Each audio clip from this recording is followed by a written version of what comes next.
अल्लाह ताला ऐसे वक्त से सबको बचाए। अल्लाह पाक अपना फजल फरमाए साहब पे। और अच्छा, आपने अगर ये वीडियो डालनी होगी यूट्यूब पे, तो ये जो आपने पीछे टीवी ऑन किया हुआ है, हाँ कानूनी तौर पे क्योंकि ARY का लोगो और प्रोग्राम नजर आ रहा है, तो ये हाँ, कॉपीराइट आप पे क्लेम मैं हो इसको सकता है। इसको ऑफ कर देता हूँ, ये इसको ऑफ कर, आपके लिए बेहतर होगा, क्योंकि इस तरह फिर ये हो गया off। आपने नोटिस किया होगा कि आजकल हाँ ये प्रोग्राम वगैरह में भी ना ब्लर कर देते हैं अगर किसी का नाम आ रहा हो, चैनल का, किसी कंपनी का। ये जी आजकल जी रूल्स बहुत सख्त हो गए हैं यूट्यूब वगैरह जी के। और हाँ, जी जी। वो आपको वो पता है अली हैदर साहब ने जो अपने एक प्रोग्राम में मेरी वीडियो डाल के तो कोई अजीबोगरीब झूठ गढ़ने की कोशिश की थी, जी लेकिन जी। जब उन्होंने अपने प्रोग्राम की वो वीडियो यूट्यूब पे डाली ना, तो मेरी वीडियो अच्छा काट दी थी उन्होंने, क्योंकि उन्हें पता है अच्छा। कॉपीराइट क्लेम हो सकता है। आप किसी का ऐसे कोई भी चीज अपनी वीडियो का हिस्सा नहीं बना सकते अगर आप पूरी तरह ऑन नहीं करते तो। शुक्रिया, आपने गाइड कर दिया। अच्छा, दो तीन चीज़ें, एक ये जो आ, जीनत फातिमा, ये है ना, फातिमा खातून है, जी जी इनको हमेशा इस चीज़ की फिक्र रहती है। कल आप जो फिगर्स दे रहे थे जी जी अपने चैनल पे जी जी बजट से मुतालिक, जी जी तो उस फिगर को किसी साहब ने चैलेंज किया था, बल्कि इनफैक्ट कनीज सैयद हैं ये, जी जी। और मैंने आपको फॉरवर्ड भी की थी इनके वो ट्वीट, आपने देखी होगी, आपके आई इनबॉक्स थिंक मैंने मैं भेजा। मेरी नजर नहीं पड़ी शायद उस पे ना। अच्छा, तो उसमें किसी साहब ने उसको चैलेंज किया हुआ है फिगर्स को, जी जी और उन्होंने ये कहा हुआ है कि जी ये लोग उठ के आ जाते हैं और इकोनॉमिक्स का तजर्बा नहीं होता और ये देते हैं। जी अब जी वो साहब जो है वो पटवारी हैं, जी जी। तो उस अब सिलसिले में। अब मुझे कुछ पता हो कि कौन से उन्होंने फिगर की बात की है, तो फिर मैं उस हवाले से शायद जवाब दे सकूं कि कौन सी कोई हाँ, खास पर्टिकुलर अगर कोई बात पता चल जाए कि क्या उन्होंने कहा है। क्योंकि एक फिर वही बात आ जाती है कि अगर कोई नून लीग का सपोर्टर ऐसी बात कर रहा हो, तो फिर मैं तो समझता हूँ कि ऐसी चीज जवाब देने की भी जरूरत नहीं है, क्योंकि हाँ, उनका उनका वो एक ही है, सही है। Is this guy an economist who made this video, which economic degree he has, वो तो जवाब ना देने वाली बात है, जी जी सिंपल सी चीज़ है। पाकिस्तान एंड PMLN के नाम से हैंडल है ये। जी जी अच्छा, दूसरी चीज़ जो असल पाकिस्तान में लैक करती है, जितने भी यूट्यूबर्स हैं जो करंट हालात पे तबसरे करते हैं, जी जी मुल्की हालात पे तो बड़ी तफसील से वो कर लेते हैं, जी जी लेकिन गैर मुल्की हालात पे इतनी कमांड नहीं होती। जी जी बिल्कुल। हम और सबका कहीं ना कहीं ये मसला है, ज़ाहिर है इसके हाँ बारे में आपको स्टडी की ज़रूरत होती है और हाँ, बहुत कुछ सिद्दीक इम्पोर्टेंट। जान जैसे बहुत कम होते हैं। आपने वीडियो देखी होगी जो उनकी लगाई थी मैंने, उसमें जी उन्होंने क्लियर कहा कि मंसूर साहब, इस पे मैं नहीं बोल सकता, मेरी नॉलेज नहीं है चाइना और अमेरिका और चाइनीज नहीं, ये अच्छा इंडिया है, का। अच्छे एथिक्स हैं। जो जिस चीज़ का आपको पता हो आप उस पर ग्रिप हो, उस पर बात करें, तो इज्जत भी इसी से ज़्यादा हाँ होती है। हाँ, बल्कि इस पे एक दो प्रोग्राम किए उस पे इमरान खान रियाज ने, वो फिर भी कमांड उनको महसूस हुई। अब ये बताइए, जो लेटेस्ट सिचुएशन है, जो उनका अपना मीडिया अब किसी हद तक बता रहा है और इंटरनेशनल मीडिया पे भी आ रहा है कि इन्होंने न सिर्फ ये कि अच्छा खासा इलाका लूज़ किया है, बल्कि चाइनीज़ ने इनको ये भी क्लियरली वार्न कर दिया है कि आप किसी ऐसे रूट पे पाकिस्तान को डिस्टर्ब नहीं करेंगे जहाँ से CPEC का कोई प्रोजेक्ट हो या उसकी कोई सड़क हो या कहीं वहाँ डिस्टर्ब हो प्रोजेक्ट, हमारा प्लान। आप बताएंगे इस बारे में कोई? देखिए, इस तरह की जो चीज़ें होती हैं वो खुल के तो नहीं की जाती। बैकडोर डिप्लोमेसी में ये इन चीज़ों का जो है वो होता है, क्योंकि इस तरह फिर आप ये कह सकते हैं कि आप दो ममालिक के दरमियान तीसरा बंदा जो है वो आके दखल अंदाजी कर रहा है, और इंडिया इस पे यानी मामले को उछाल सकता है इंटरनेशनल लेवल पे। यस, चाइना का आपको पता है कि सारा जो इंटरेस्ट है वो पाकिस्तान के इस जो रूट है, जो BRI ओवरऑल जो वो हर तरफ फैला रहे हैं। CPEC तो उसका एक हिस्सा है ना बेसिकली। तो इनका ये बेल्ट एंड रोड हाँ इनिशिएटिव है, जो हाँ, वो वन रोड दूर है जी। दूर तक अपने पांव जो है वो पर फैलाना चाहते हैं, एक बड़ी मीशत। तो जाहिर है उन्होंने हर रूट BRI का सिक्योर करना है। हम लोग ये बात एक भूल जाते हैं कि BRI का एक पार्ट नेपाल की तरफ भी जा रहा है और वहां से भी गुजरता है, और वो वहां से भी कुछ सिक्योर करना चाहते हैं चीजें। नेपाल को भी जो शय दी जा रही है, आपको क्या लगता है कि एक छोटा सा पिद्दू सा मुल्क जो है वो नक्शा रीड्रॉ कर सकता है, अपनी असेंबली में पास कर सकता है बिल? बहुत बहुत बड़ी चाइना की डेवलप। शय के बगैर नहीं हो सकता, चाइना सही। की बैकिंग के बगैर नहीं हो सकता। तो इस टाइम चाइना क्योंकि पर फैला रहा है अपने आप को, ना सिर्फ खित्ते की बल्कि दुनिया की आलमी ताकत बनाने के लिए वो बिल्कुल तैयारी कर रहा है। सब कुछ जो है ना, वो कहते हैं ना कि सारे पत्ते खेल रहा है, सारे पीसेस जो हैं वो राइट जगह पे रख रहा है। गेम ऑफ चेस एक यहाँ पे पड़ गई है अमेरिका और चाइना के दरमियान। हम सब अनफॉर्चुनेटली, एक अच्छी बात भी हो सकती है बुरी भी, क्योंकि चाइना हमारा दोस्त है, कि हम इसमें इस मच लार्जर गेम में बहुत छोटा सा हिस्सा है, पाकिस्तान हो जाए इवन इंडिया भी इस much larger game between America and China, बहुत छोटा सा है इंडिया इसके मुकाबले में। जो यहाँ पे गेम सारी खित्ते में चल रही है ये सारा उसी का हिस्सा है जो चल रहा है। और चाइना जाहिर है जिन मफादात के लिए पुरअमन चाइना आगे बढ़ा है, 60 स्क्वायर किलोमीटर का जो रकबा उन्होंने, जो किसी ने पता नहीं 40,000 के 60,000 लोगों ने कह दिया था, जो 60 स्क्वायर किलोमीटर का रकबा उन्होंने जहां पे वो अंदर आए हैं और जहां पे उन्होंने अपना मामलात जो किए हैं, वो जाहिर है उन्होंने सोच समझ के कदम उठाया है। चाइनीज वो कौम है जो जज्बाती नहीं होती। चाइना ये वो कौम है जिन्होंने 35 साल बुरा भला भी सुना, हर तरह की यानी चीजें बर्दाश्त की। अमेरिका इनके खिलाफ लगातार जो है वो एक के बाद एक कोई ना कोई, लेकिन ये खामोश है। आपको याद होगा इनका कोई ड्रोन या जहाज या कोई ऐसी चीज है, मुझे याद नहीं है अमेरिका ने क्या गिरा दिया था, चाइना ने आगे से कोई रिटेलिएट इस तरह नहीं किया था, सिर्फ कहा था कि आप हमसे माफी मांगें, आप हमारे एरिया में क्यों आए थे, कुछ इस तरह की बात हुई थी, मेरे ध्यान से निकल रहा है। लेकिन चाइना ने डायरेक्ट कन्फ्रंटेशन को अवॉइड किया है। अब अगर वो डायरेक्ट कन्फ्रंटेशन के लिए आए हैं, इसका मतलब है वो पूरे प्लान के साथ आए हैं। तो जो भी आने वाले दिनों में होगा, चाइना के मफादात पे ही इंडिया को आना पड़ेगा। और फेस सेविंग के लिए हो सकता है इंडिया को ये हो के हम बोलेंगे भी नहीं, आप जहां बैठे हैं वहां बैठे रहें, हम अपनी पब्लिक को ये बता देंगे कि जी मामला हो गया है। और नेक्स्ट जो मुझे लग रहा है, जो हमारी I am sure intelligence agencies भी इसी पर ब्रीफिंग दे चुकी हैं प्राइम मिनिस्टर को, कि इंडिया इस सारी चीज से तवज्जो हटाने के लिए पाकिस्तान पे एक महदूद जंग करने की कोशिश करेगा, ताकि सारा हाइपर नेशनलिज्म का एक नैरेटिव बन जाए और दुनिया की नजर जो है वो इससे हट जाए कि चाइना ने कितनी ठुकाई लगाई है इंडिया की। मतलब बगैर लड़े अगर कोई जमीन ले ले, इससे ज्यादा हजीमत की कोई बात ही नहीं होती। अगर आप वन ऑन वन बराबरी की सतह पे लड़के किसी से कोई चीज हार जाएं, ठीक है आपने कोशिश की, लड़े, दूसरा बेहतर था।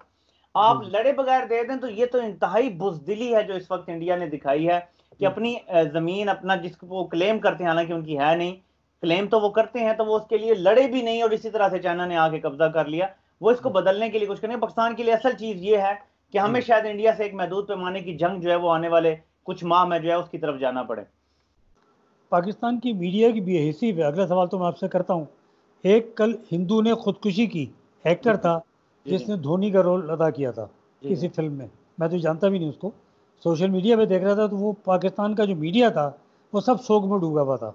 और कल ही की खबर थी, कोई 150 की फिगर कह रहा था, कोई 250 की फिगर कह रहा था कि मुसलमान लड़कियों की लाशें बरामद हुई हैं कश्मीर में किसी अकूबत खाने से। उस पर किसी मीडिया ने कोई एक प्रोग्राम नहीं किया, कोई चीज़ नहीं किया। इस पे आप क्या कहेंगे? देखिए मैं सिर्फ इतना कहूंगा कि हमारे यहाँ मीडिया इस टाइम जो रन किया जा रहा है ना, वो तकरीबन 90% जो लिबरल सेक्युलर्स है ना वो रन कर रहे हैं मीडिया को। इनके मुताबिक नंबर एक, आप रिलीजन जो मर्जी हो, एक सेक्युलर्स का, और अगर आप परवेज हुदबाई की अगर आप देखें, कुछ उन्होंने डॉक्टर इसरार अहमद सॉरी गांधी साहब के साथ भी उनका एक मुकालमा है, वो आप देखें अगर, या कुछ और उनकी बातें, उनका नजरिया ये है कि आपका मजहब जो मर्जी हो, अगर आप अच्छे इंसान है तो आप जन्नत में जाएंगे। अगर कोई खुदा है, अगर कोई जन्नत है, अगर वो इस पे भी अगर कहते हैं, अगर कोई खुदा है, अगर कोई जन्नत दोजख है, तो फिर आपका मजहब जो मर्जी हो, अगर आप अच्छे इंसान है, किसी को तकलीफ नहीं देते, तो आप जो है वो बख्शे जाएंगे। इस पे गांधी साहब का एक पॉइंट ऑफ व्यू है कि वो भी इस पे अग्री करते हैं, और वो सूरह बकरा की आयत का वो हवाला देते हैं, जो लिखा हुआ है कि वो जो आयत है कि उसमें तमाम यहूदी नसरानी जो भी होंगे, अगर वो अल्लाह पे ईमान लाएंगे, नेक अमल करेंगे, तो उनको उनका सिला मिलेगा और वो गमगीन नहीं होंगे। तो वो इस आयत का हवाला देते हैं। बहरहाल ये एक अलग टॉपिक है। तो ये सारा नजरिया जो चल रहा है हमारे मीडिया पे, इस हवाले से आपने देखा होगा, रेस्ट इन पीस, आपकी रूह अच्छी जगह जाए, और इस तरह की बातें की जा रही हैं, और इस चीज को प्रमोट करने की कोशिश की जा रही है कि एक अदाकार था, एक ऐसा बंदा था जिससे हमें, हमारी लड़ाई किसी अदाकार से तो नहीं है, हमारी सियासी लड़ाई है, तो हम उसे, तो वो जो एक इजहार यकजहती का है ना कि हमारी मीडिया को होता है, फिर इन्होंने काम भी ढूंढना होता है। हमारे बहुत सारे आपको पता है अदाकार, फनकार, गुलकार इंडिया में जाते हैं। एक कॉमेडियन का मुझे याद पड़ता है कि उसने कहा यार कि मुझे अगर पाकिस्तान में अच्छा पैसा, बल्कि ये नहीं कहा अगर अच्छा पैसा, उसने कहा यार मुझे पाकिस्तान में दे दो तो मैं इंडिया क्यों जाऊं। तो पैसे के लिए इंडिया जाते हैं क्योंकि ज्यादा पैसा मिल जाता है। इंडिया वाले ज्यादा इन्वेस्ट हमारे अदाकारों पे इसलिए मोस्टली करते हैं, नंबर एक बैगर दिखाने के लिए कि काम के लिए इधर भीख मांगने आ रहे हैं, नंबर दो थोड़ी सी अपनी टांग ऊपर रखने के लिए। आपको पता है इसका एक साइकोलॉजिकल बड़ा असर होता है कि तुम्हारे लोग हमारे मुल्क में आ रहे हैं काम ढूंढने के लिए। तो ओवरऑल हमारा मीडिया आप ये समझ लें, एक तो हमारा था ना कि हम पे हुक्मरानी करके गया ये ब्रिटिश राज वाले, तो हम उसी मेंटेलिटी से नहीं निकले। वो इंग्लिश का हमारे दिमाग में है कि जो इंग्लिश नहीं बोल सकेगा वो बस जाहिल है, अनपढ़ है, उसे कुछ पता नहीं, और इस तरह का। अब ये भी हमारे यहाँ एक जो है ना कम्प्लेक्स है कि इंडिया की इंडस्ट्री बहुत बड़ी है, बॉलीवुड है, ये है। हमारे अदाकार बुनियादी तौर पे इस कम्प्लेक्स का शिकार हो चुके हैं, जिसकी वजह से उन्हें ये करना पड़ता है इजहार। किसी की भी मौत पे, इंसान की मौत पे दुख का इजहार करना एक अलग चीज है, लेकिन हमें दूसरी तरफ भी देखना है कि अगर हम एक इंसान की मौत पे दुख कर रहे हैं, तो दूसरी तरफ जो इतनी खवातीन के हवाले से रोजाना खबरें तकरीबन आती हैं, रोजाना वीडियो शेयर हो रही हैं, वहां से पिक्चर्स आ रही हैं, उस पर हमारा मीडिया ना प्रोग्राम कर, आपने देखा होगा जी जी, प्राइवेट मीडिया ने कश्मीर को बिल्कुल, यानी आप समझ लें कि जिक्र करना भी जैसे गुनाह है, जी जी ये कर जी दिया है। जी, तो ये इनकी मुनाफकत है, और इसकी हाँ। वजह वही है, फिर मैं घूम फिर के आऊंगा कि लिबरल सेक्युलर हैं ज्यादा, जिन्होंने मीडिया पे अपना होल्ड कर लिया। 90% और तकरीबन मीडिया इनके पास। मैं इससे एक कदम आगे जाऊंगा। जी जी मैंने उस दिन आपसे जिक्र किया था ना कि जी एक खातून है जो इंटरव्यू दे रही हैं, और उन्होंने बड़ा मीडिया आर्मी को बुरा भला कहा, ये जी कहा जी वो जी कहा। जी आपने मुझे कहा था कि इंटरव्यू लेने में कोई हर्ज नहीं। जी जी उन्होंने इंटरव्यू दिया, फिर मुझसे फरमाइश करती रही व्हाट्सएप पे कि उसे पब्लिश कर दें। मैंने उसकी सिर्फ एक क्लिप ट्विटर पर डाली थी, आपको टैग भी किया था। जी जी वो पूरा हिंदू तबका जो इंडिया का है वो कूद पड़ा उसके फेवर में कि जी जी इस मौलवी तुम्हें ये हैरास कर रहा है, तुम्हें ये कर रहा है, we are with you, stay strong. उसने यही लफ्ज़ कहा था कि कश्मीर में जो हिंदू फौजी मारा जाता है वो शहीद नहीं होता, पाकिस्तान में जो मुसलमान फौजी मारा जाता है वो शहीद क्यों होता है। बात यह है कि जिसको क़यामत के पे यकीन ना हो, जिसको रोज़े महशर पे यकीन ना हो, बिल्कुल जिसको हिसाब किताब पे यकीन ना हो, उससे बात क्या करनी। तो बिल्कुल बहरहाल उस पर तो तमाम एक पूरी लॉबी है, वक़ारियन के बिल्कुल पीछे इंडियन बिल्कुल लॉबी है जो इस तरह कूदी है उस पर। बिल्कुल मुझे तो बिल्कुल लोगों ने उसमें, इंडियंस ने मुझे आईएसए का एजेंट बना दिया बिल्कुल ऐसे ही क्या। करते हैं। तो बहरहाल, अच्छा, अब अगली चीज़ जो है जस्टिस फाइज ईसा का केस, जी जी मैं इसको लिंक कर रहा हूँ काले और खाकी के दरमियान, दबे लफ्ज़ों में। जी जी हम इफ्तिखार चौधरी से ले लें, जी जी वो भी खाकी और काले के दरमियान थी। खाकी को सरेंडर करना पड़ा, कोंडोलेज़ा राइस आई थी शायद पाकिस्तान, वो जो काली खातून थी उनकी, जी जी वो फिर एक मुकमका करके प्रेशर डाल के हटा दिया गया था। फिर उसके बाद काले और खाकी का टसल कम हो गया था, फिर दोबारा उभरा ये जनरल बाजवा की एक्सटेंशन, ये रिन्यूअल, ये रीअपॉइंटमेंट पे। जी जी उसके बाद थोड़ा सा वो टेंशन जब से चल रही है, और आज फ़ारूक नसीम जो दलाइल दे रहे थे उसमें उन्होंने एक जो लफ्ज़ कहा था, जो मैं कोट कर रहा हूँ, कि ये ऐसा नहीं लग रहा केस कि जस्टिस फाइज ईसा के ख़िलाफ़ है, लग ये रहा है कि आप इमरान खान और सदर अलवी का ट्रायल कर रहे हैं। ये रिमार्क्स आज फ़ारूक नसीम ने दिए थे। हालात को कहाँ जाते हुए देख रहे हैं आप? देखिए, मैं इसको बिल्कुल शॉर्ट में ना वन लाइनर सम अप करने की कोशिश करूंगा, अपना खदशे का इजहार जो मैं कर सकता हूं। देखें, बाज़ाहिर जो हालात नज़र आ रहे हैं, जो ये सेम पेज वाला बयानिया है ना, ये इनके सीने में खंजर की तरह चुभ रहा है, जो सारे यहाँ पे अपोजिशन है, मीडिया है, ये जितने इस मुल्क के माफियाज हैं। और खंजर सिर्फ इनके सीने में नहीं है, बल्कि सीने में जाके ट्विस्ट हुआ हुआ है, तो ये तकलीफ में है बहुत ज़्यादा, इनकी चीखें निकल रही हैं। अब तरीका एक ही है, इनको खतरा ये है, जो मुझे ऐसे लग रहा है और महसूस हो रहा है, कि इमरान खान जनरल बाजवा को एक्सटेंशन दे चुके हैं, 2022 के एंड तक एक्सटेंशन चलेगी, नवंबर तक। इमरान खान अभी सेनेट के इलेक्शन 2021 में थोड़ा बेहतर, 22 थोड़ा सा कंसोलिडेट करके उनके होते हुए ही अगले इलेक्शन का ऐलान कर देंगे, मतलब असेंबली तोड़ देंगे। जनरल बाजवा के होते हुए एक और इलेक्शन हो गए, तो फिर इमरान और फैज हमीद भी मोस्ट लाइकली इधर ही होंगे या टॉप पे कहीं होंगे।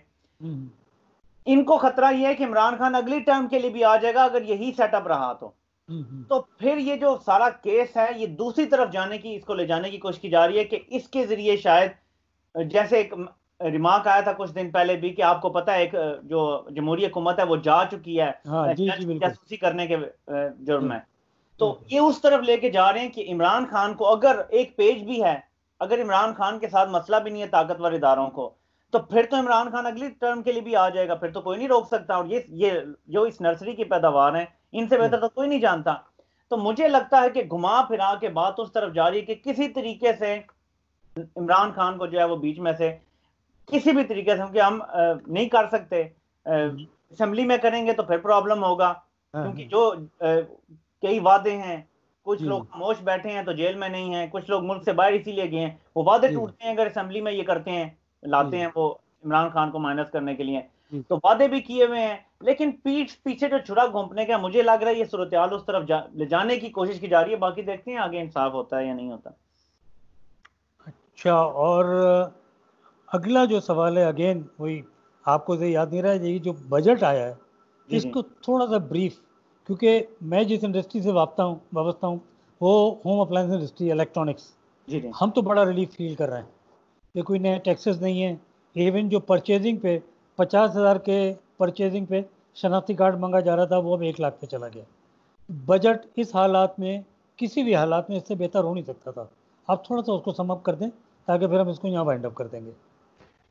देखें, फर्स्ट पाकिस्तान में एक चीज है जो जिसके लिए, और जब से मैंने होश संभाला है, बजट एक ही चीज के लिए देखा जाता है, तनख्वाह कितनी बड़ी है। जी ये हमारा मेंटल एक जो है ना वो है, समझ लें, एक हमारे जी दिमाग में डाल दिया गया है। जी जी जी जी तो ये एक चीज है जिसपे सब लोग जो है ना, आम आवाम, हम जैसे जी लोग जो समझते हैं हालात को, वो नहीं, आम आवाम इस पे तनकीद कर रही है और करेगी भी।